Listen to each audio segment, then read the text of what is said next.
O modelo holandês de secessão, liberdade comercial e tolerância religiosa. Por Ralph Heiko. Podemos tomar como exemplo e modelo positivo de desenvolvimento europeu a experiência holandesa. Os Países Baixos, ou seja, hoje, a Holanda e a Bélgica, há muito se beneficiavam do sistema jurídico herdado dos duques da Borgonha, que haviam governado a região.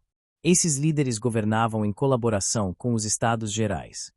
Os Estados Gerais são uma assembleia de representantes de todos os estamentos, ou, em outras palavras, categoriais legais como a nobreza, o povo comum e, às vezes, o clero. Os duques da Borgonha e os atos dos Estados Gerais promoveram um sistema comercial e industrial aberto, baseado na proteção dos direitos de propriedade. Naturalmente, os Estados Gerais eram constituídos por representantes das classes possuidoras de propriedade.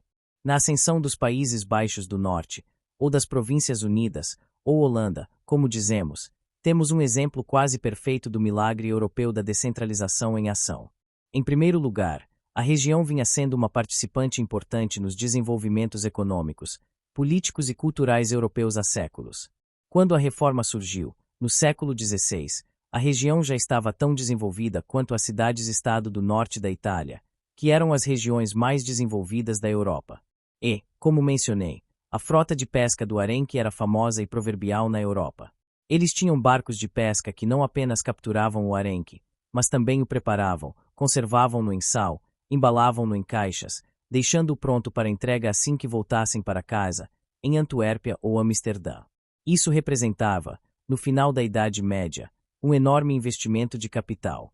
Ora, o que aconteceu em determinado momento foi que os Habsburgos, com a chegada da Reforma, decidiram lidar com seus súditos recalcitrantes, principalmente naquilo que hoje é a Holanda, que tiveram a ousadia de se tornarem calvinistas.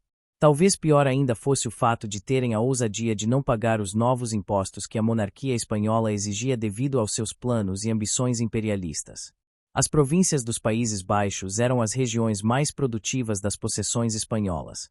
Assim, novos impostos foram introduzidos sem o consentimento das juntas provinciais específicas das diferentes regiões, e também foi instaurada a Inquisição Espanhola para erradicar o protestantismo. Isso levou à Revolta Holandesa, a primeira guerra de libertação nacional da história moderna. A revolta foi um evento crucial e decisivo na história europeia. O que aconteceu foi que os holandeses, após uma longa, amarga e sangrenta luta, conseguiram se separar. A propósito, foi outra secessão, assim como aconteceu com os Estados Confederados Americanos. Os holandeses não queriam assumir o controle do Império Espanhol. Eles apenas queriam se separar do Império Espanhol, assim como os colonos americanos queriam se separar do Império Britânico.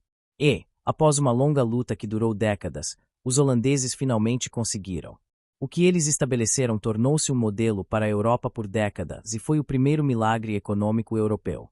Não havia rei, não havia corte.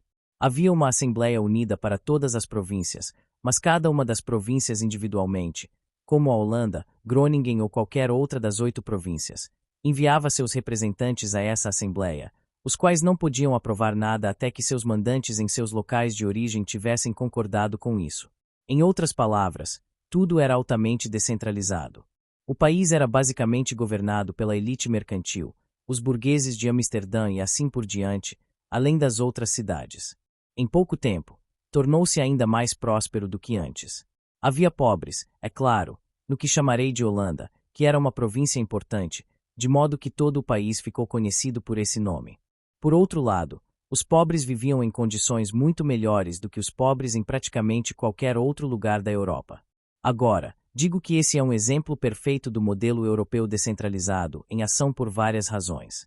Por um lado, uma das razões pelas quais eles conseguiram derrotar os espanhóis é que contavam com o apoio de outros países europeus, particularmente de Elizabeth I, na Inglaterra. Em outras palavras, se a Europa já fosse um único grande império, eles poderiam facilmente ter esmagado os holandeses. Mas, como estava dividida, eles puderam recorrer a outras regiões independentes para obter apoio, e essa foi a razão pela qual, por fim, Filipe II enviou a armada contra os ingleses. Eles não eram apenas protestantes, mas também haviam prestado ajuda aos rebeldes holandeses. E agora que a nova República Holandesa está estabelecida, ela está cada vez mais próspera. Ela é tolerante em relação ao resto da Europa porque 2/3 da população são protestantes, calvinistas, e cerca de 1/3 ainda é católico. E a sociedade é controlada por empresários que, em geral, não gostam de matar seus clientes por motivos religiosos ou de outra natureza. Portanto, havia uma tolerância geral, mais de fato do que por lei. Os impressores holandeses estavam dispostos a imprimir praticamente qualquer coisa, incluindo o que naquela época era considerado extremo, especialmente obras heréticas, consideradas heréticas por uma igreja ou outra. Os impressores holandeses se importavam apenas com uma coisa: se você pagava a conta. Eles não se importavam com o idioma. Eles publicavam em francês, então, a obra podia ser contrabandeada para a França. Assim, a Holanda se tornou um modelo reconhecido por todos. Aqui está um historiador americano que escreveu: tanto estrangeiros quanto holandeses estavam propensos a acreditar que a República Holandesa era única em permitir um grau sem precedentes de liberdade nos campos da religião, comércio e política. Aos olhos dos contemporâneos, era essa combinação de liberdade e predominância econômica que constituía o verdadeiro milagre da República Holandesa. Uma característica da República Holandesa era que ela recebia dissidentes religiosos, e também dissidentes filosóficos, como John Locke ou Descartes, que viveram lá por algum tempo.